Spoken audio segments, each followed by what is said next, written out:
great to have a great group here. That was a super discussion on mostly the buy side. We've got a great topic here that tends to get a lot of chatter, understandably, and then actually leads into the next panel pretty nicely as well on the publisher side. So here to chat a little bit about header bidding and what's going on the publisher side of things. And so wanted to kick things off. Our rule, as you remember from the morning, we always start with those closest to the buy side. Since we don't have anyone on this panel, we will start with those closest to the customer. So we're going to start with our publishers. Dora, if you can start off, give us a sense, if you don't mind, of kind of where your firm is on the journey of header bidding. You've been doing it for 6 years. You're just getting going here over the last few months. What have been the practice and repetitions you've had so far? Sure. I would say that the Telegraph are pretty advanced in the header bidding space. It's been something that we focused on quite heavily in the last 12 months or so. We have seen a lot of success. We've seen great programmatic growth year on year, largely because of header bidding and the increased yields that we have seen. So in general, it has been a positive experience that we continue to sort of work through and try and find ever more sophisticated ways in which we can use header bidding, but the journey is still evolving. How many partners have we tried, at least, so to date, and how many have we got going right now? We don't need to name names unless you want, but I mean, is it 10 and 2, or is it 3 and all 3 are great, or what are we talking about? Well, we work with a few partners, 4 or 5, probably on the go at the same time, with various tests and a mixture of server and client-side adoption. Okay. Good to know. Nicole, give us a sense of the landscape at CNI, please. Sure, yeah. So some CNI is all Condé Nast markets outside of the US. So it's 11 countries ranging from China all the way over to Mexico. Some of our individual markets have experimented with header bidding over the last year or two, with varying degrees of success. In certain markets, certainly outside the US or the UK, the demand is not particularly strong, so it's difficult to see the benefit out of it. What we're looking at doing now is approaching it from a more centralized position and sort of coordinate the tests to figure out exactly what sort of investment it's worth doing. Yeah, so centralized means you go out to market and, hey guys, we've done this in pockets in 9 of our 11 countries, and okay, we're ready for a non-US solution at this point? Well, it's not really about the US at all. It's just about efficiency of the effort going in. And having 3 or 4 different markets around the world with constrained ad ops teams as they are, trying to figure out how to develop a header and get it in and do all the tests and work with 3 people and all of the legal work involved, and then test and check if it's working and is this better than it was before, or is it pretty much the same but now we've lost all of our lives planning this single test. And what we'd really rather do is just do that in one office. Has it gotten easier in the last 6 to 12 months? The solutions, including the gentleman to your left or others, has it made it better? Or is it still hard to go home, or having to take the mobile devices at home and finish the job? No, I think there's certain things that are becoming available that make it easier because they require less development resource. That's one of the main challenges, having to build things from scratch. Is just, most publishers don't have a tech team available to do such a thing, and no matter what anybody says, it's not just one piece of code that you put on the page and it doesn't work like magic. It just doesn't. So some of those things are getting easier, for sure, but I think the brain power that goes into deciding whether or not it's the correct fit for your business and how to apply it to your particular inventory mix or your particular sales mix, that part's not ever going to get any easier. That's just part of life. And we've had to resource up and upskill in that area. Because is that hiring new people? Is that taking ops folks who are typical traffickers, hey, make sure the campaign runs, a little more defensive oriented, and saying, look, we're going to coach you up and teach you this thing? A little bit of both. JavaScript, yeah? Yeah. Good. Working well? Yeah, you need good analytical minds, and you need people who are excited about tech. That helps. But I hate that wall. You got to look up when the crowd is going, because it didn't sound incredibly funny. It sounded witty, actually. Smart, but clearly there's something else going on. I missed his panel earlier, so he'll have to have it coming back some other time. I think we can all motion to skip header bidding and hear more about that. No, that's fine. It's actually perfect timing. We're about to go to Nigel anyway. So we haven't let Nigel speak You have to yet. keep an eye on what Ari's saying. that's great. Yeah. If you wouldn't. Firstly, I don't know how he knows about that. That's probably more creepy. Yeah, you wouldn't think he used to work at AppNexus or something like that. Strange coincidence there. Very good. I don't know what Brian O'Kelly is sharing across the organization. So Nigel, hey, since we came to you naturally here, give us a sense. You can either address that from Ari. Sure. Thanks for completely. There's like a tweet bomb now, I think, instead of photo bombing. That was a version of a tweet bomb. Give us a sense of the publisher dynamic and what's changed. You've been doing this a little while. You've been running EMEA for a bit here. And sure. So how has the publisher addressed header bidding better than, let's say, 1 to 3 years ago when we were first getting going on this? And has the ask changed, or is it kind of the same thing and everyone's just getting a little bit better at it? No, things have changed a lot. Firstly, can you tell me if he sends anything else on the screen behind me? I'm going to keep swiveling round. They're all going to point. I'm sure I'll figure it out. You'll hear the laughter. So that's Yeah, exactly. I mean, look, everything's changed in a lot of ways. I've been working in ad tech for about 6 years, which in a lot of cases isn't that long. Digital media for over 20. And I think the biggest change is, you could almost put it in the context of some of the consolidation that we're finding. Publishers, buyers, anybody, particularly in the era of programmatic, have been having to build around some of the core infrastructure to compensate for the deficits. So if you'd have talked to someone about an ad server 10 years ago, they'd be like, well, it's just where I put my creatives, right? That's just where I get my report. And I mean, to all intents and purposes, that was true. But people should have sat up and asked questions about the ad server upon DFP acquisition, obviously. Real Media acquisition by WPP, but nobody did. People just thought, oh, it's reasonable, it's another digital business. They're moving sideways into something else. And we carry on. So then all of a sudden, Right Media comes about, starts yield managing. Nobody said, well, why doesn't my ad server do this? They said, oh, it's cool, we'll use Real Media for that. So we can redirect here. Remnant optimizers, now SSPs. Again, nobody said, why doesn't my ad server do that? You could put in podding for audio, for video. Again, same thing. I do realize there are some additional specialities there. And the best thing now is it's coming right back to the ad server, and people are actually looking at it now, for the simple reason that now it's messing with their money. So header bidding, of course, is not a new piece of technology at all. This is not a technical hack. It's just a technique. It's somebody saying, okay, well, it's paranoid. People are saying, well, look, if there's more money on the table, then we should take that. Now, obviously, just to clarify here, it's not an ad server hack. It's a DFP hack. So people aren't saying, well, my ad server doesn't do this. They're actually noticing that DFP, or the job of an ad server, is also to aggregate demand.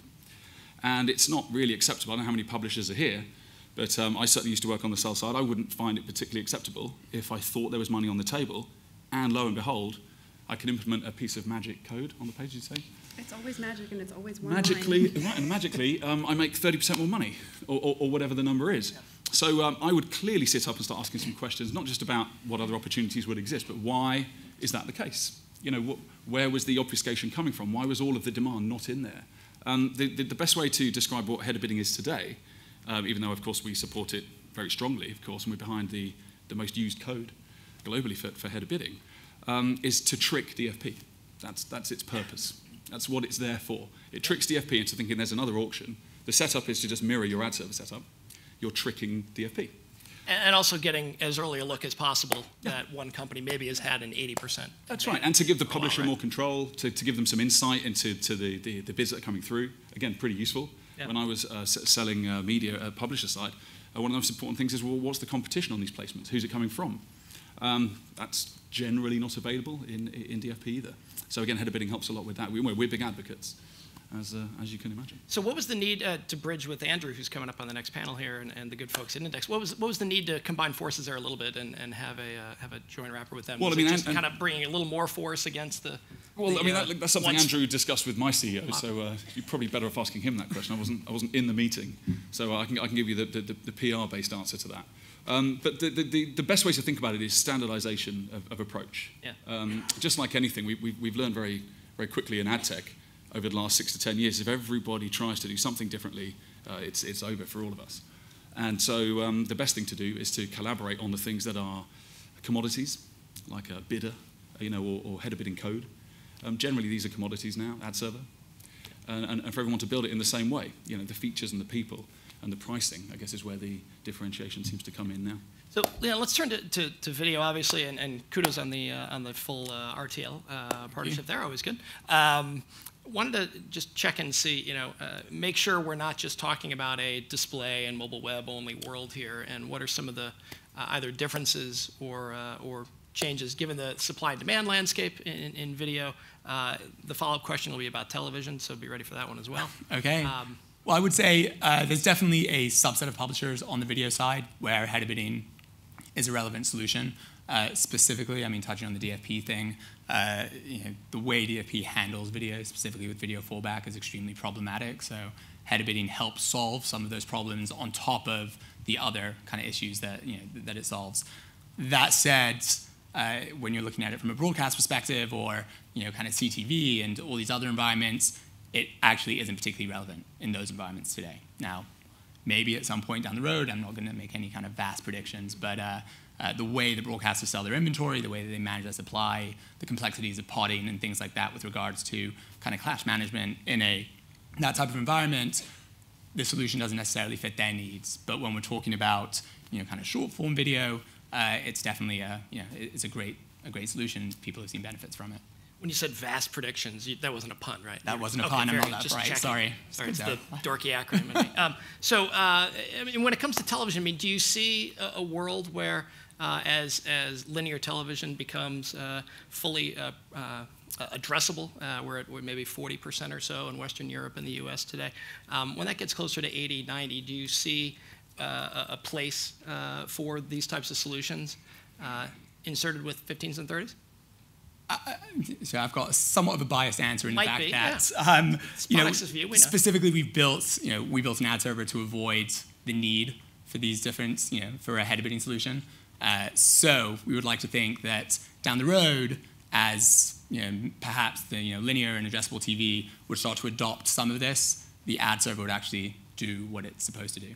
So I think I'm definitely of the stance that ultimately the technology will kind of move its way into the ad server in some capacity. No future hacks needed, maybe. Well, I'm sure there's going to be something new, right? It definitely won't be header bidding, but there's always, it's the beauty of competition. Someone's going to solve a different problem. So, Dora, getting back to, since you've had both of you had a lot of practice at this, but you claim quite a bit of upside.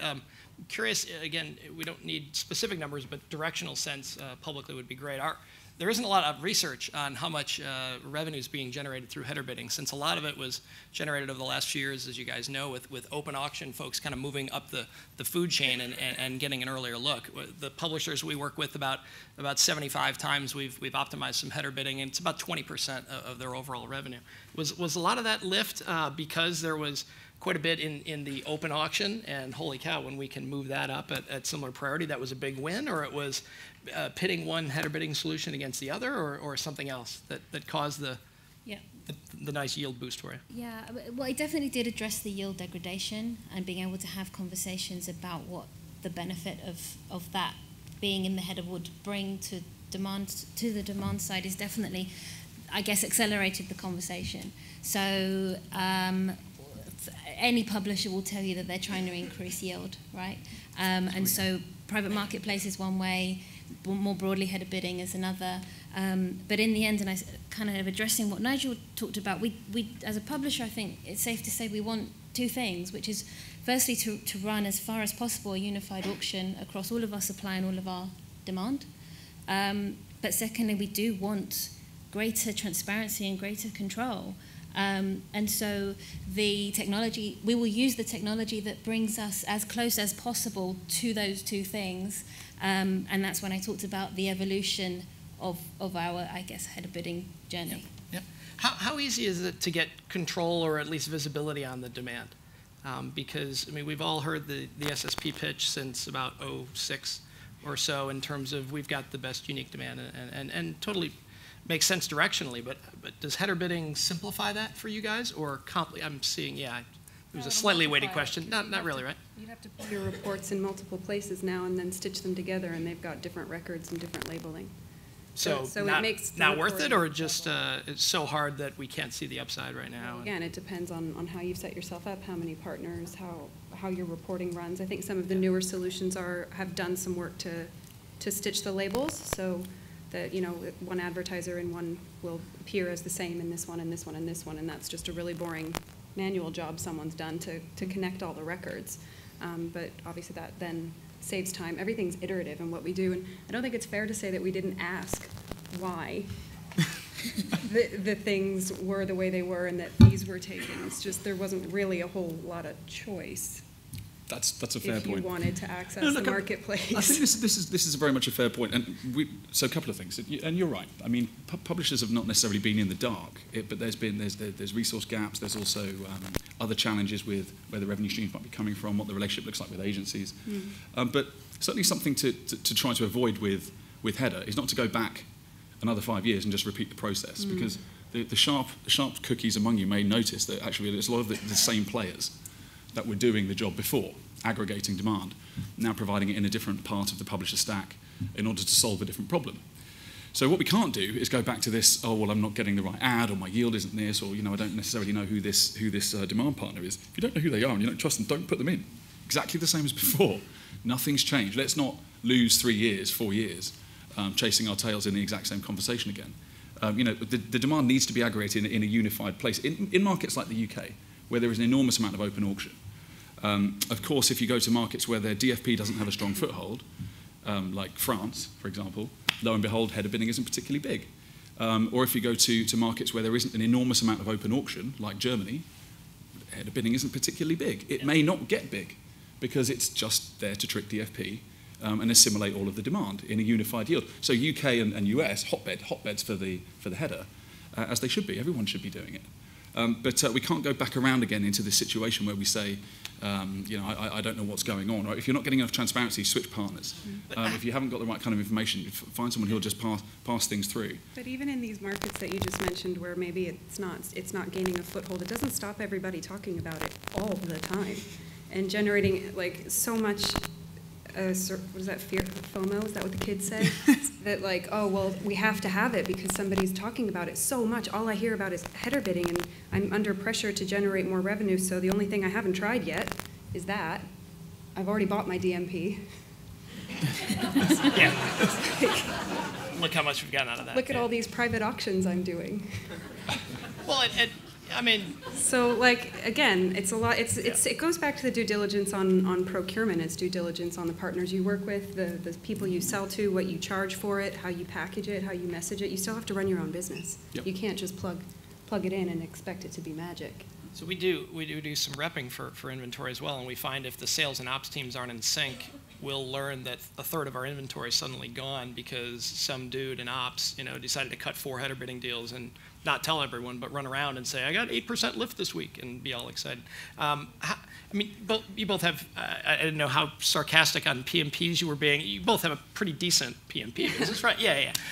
So same priority, and is one, cannibalizing the other, or this is nice harmony and the open comes up and now it's PMP and header, and that's most of your... You mean about the people involved, the messaging to market? Well, curious about the process, and curious about, when your advertisers are cutting deals with CNI or Telegraph, is it you're putting them at the exact same level as broad SSPs with header bidding solutions are able to bring hundreds of other advertisers, or is the PMP above that? I'm just curious where in the prioritization it sits. Same? Because there are some folks that put header bidding at the top of the class, and PMP suddenly is second, and what happened? Well, I probably wouldn't do that because there's no commitment to spend. So I think anything non-guaranteed doesn't deserve to be at the top. True. But equal at least. Okay, cool. Dora, same thing. Similar, yeah. I mean, we try and balance obviously the guarantee expectation versus the yield that comes in. So it's a manual job in some cases, making sure that we get the delivery expectation combined with the best yield that we can. You guys haven't cut header bidding guaranteed deals yet, have you? They've been pitched to you yet? No. Okay. I look forward to hearing about the one line of code. Matt's going to be pitching those after. I don't know. We've heard rumblings.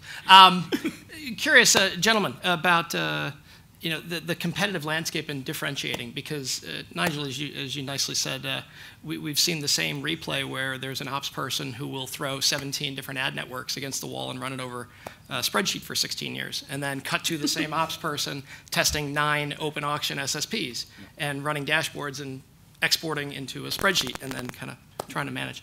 And we walk into a lot of places that have 8 header bidding deals. And what's the difference between, I don't know, but I mean, the pitch sounded good and it moved it up a P. So, okay, that's a win. How do you separate wheat from chaff and kind of, I mean, are you more aggressively going, look at, we in, Index are friends that we have this joint wrapper with. I mean, you should kick everyone else out and just, we should be good. That'd be interesting. Okay? That's not what's happening That's not necessarily. All right. Certainly, I mean, Index is a very important partner based on the scale that those guys have driven. And, we see the world in largely the same way here. You need to be able to provide publishers with the option for an open auction. The questions that these guys would ask themselves, I mean, certainly they've been answering that a lot directly already in terms of the transparency that they need, the clarity that they need, the controls that they need.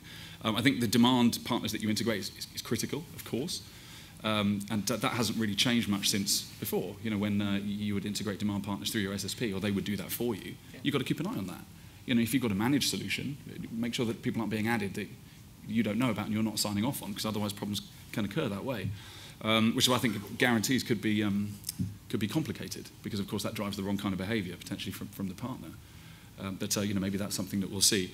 The other side that we should definitely consider is obviously going to be a lot of buyers in here. I'm guessing. That was my next question.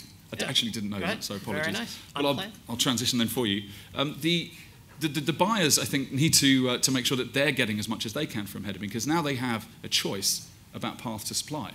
So in as much as, of course, assuming this particular scenario, that I'm a publisher, I get a check and I don't know who's been bidding on my inventory, I don't know how much commission was taken, I don't know what money I've left on the table. So I put header bidding in, great, now I've got a lot more transparency.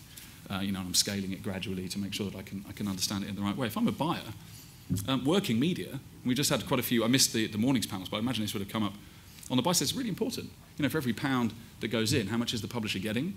And in the case of obfuscation, particularly through DFP, not very much. And now there's a path to supply that the buyer can choose. So they can actually choose to access it much more directly and allow the publisher to take much more money. So I think certainly the partners' business models and commissions, and I think this is where certainly the transparency of bids being passed through, if you need the resource to analyse it, that's like Dora was saying, the teams that she's been building up, that's pretty much the next step. And then being able to communicate much more directly with the buyers that are trying to buy your inventory, because now you know who they are. Yeah, that was curious, as Rachel and Lindsay nicely highlighted. We did some great training with ExchangeWire this past Thursday, and 40 plus people in the room, 2/3 of them were on the buy side, and we got to the header bidding topic, and we said, how many of you have ever cut a header bidding deal directly? And not a hand went up. And this is a master's class. These weren't rookies involved, and so it's almost ironic a little bit that this entire ecosystem's been set up and a hack initially to kind of break through. But again, that visibility to either a trading desk or the brands themselves is a little distant right now. I mean, what prevented them from picking up the phone before? I would not want to answer that on behalf of my buy-side colleagues. Have some in the room. I'm sure they'd want to stand up and yell right now. No? Again, transparency. Okay. You'd be surprised again what's available on that side, and some of it if it's open exchange. I was going to say on the buy side, usually they want to use their size as leverage and therefore get them positioned above any sort of header bidding partner, and you see that very often where they'll, I'm sure, negotiate directly with the publisher and get their tag in a sponsorship level or at some sort of level that kind of supersedes any partner. And you don't want to be when you represent 20-30% of the market, do you want to be competing with Joe Blow over there who represents 1% or half that? Probably not. So if you can use that to your advantage, I would imagine they would. Two of the early header bidding solutions, though, 5 years ago, I had the privilege of building out programmatic at the New York Times, and we didn't even call it header bidding in 2013, but P&G and Amazon's A9 were talking about just trying to put a little piece of JavaScript up there back in the day and competing with Xaxis and Criteo, and it was brilliant. To be able to just get a free, non-guaranteed look and then cherry pick off of there, it's pretty smart for brands and others that can do it as well. We're a few minutes left. We're always at kind of classic wish list, next steps, kind of throw the gauntlet down. So we've got a couple of pubs, a couple of great pubs, a couple of great tech here. So what's at the top of the list, tech firms for publishers in terms of header bidding solutions or just their overall ad serving stack? I wish, not smarter folks like this, but I wish the rest of the publishers could do X or Y or would be able to Z better. Leon? Wish that the publishers would be doing. Yeah. What's most frustrating? I would say to really kind of look at the technology partners they select. I think that you can get blinded by demand or potential demand, and at the end of the day, you're going to want something that's, I think, a little more due diligence on the actual tech side of things when they're looking into addressing partnerships down the road. Nigel, what's top of yours? Critically, I think publishers need to unbundle DFP and ADX and drive transparency to how they work with both of those two things. Don't assume that they're the same thing. So for those who don't know what that, I mean, operationally or commercially, contractually, what are you talking about, unbundling? Unbundling it on the basis that an ad server has a job to do. If you're a publisher, you need one. It's actually pretty critical. Yes, you can continue to trick it. If you don't have the resource or the scale, there are solutions that you can just continue to trick it. If you're large, you really need to look at replacing it so that you don't need to continuously hack it. Because again, we'll still be here each year just hacking the ad server. So unbundling those two things should drive enough understanding inside any publisher organization where the value comes from and how much each of those two things is really costing. Unbundled, similar to AppNexus, you would say, similar to OpenX, AdForum. I mean, it's already happening in-house, right? It depends what you're looking for. Obviously, we right? just to be clear about that. It's all relative from where you're coming from. Well, I mean, Axel Springer has just moved to our platform because they want transparency. That's the biggest publisher in Europe, along with Schibsted and Sanoma, the biggest publishers in all of these European markets because they want that transparency. They've done the unbundling work, they've done the analysis, and they were pretty fast to make a decision. Cool. Fair. What's the top of CNI's wish list, specific to header bidding? We don't have 2 hours, I'm sure, for my wish the rest list of you. for header bidding. Yeah. Other than hiring 12 more people, it still seems resource intense, or this is preventatively so. Yeah, yeah. I just want it to be faster. Page speed and page load. We're getting penalized on viewability, penalized on users losing patience and moving away. We're then penalized on the weight of the creative arriving, and it all needs to be faster, or like there's no point. Fair. Dora, last word.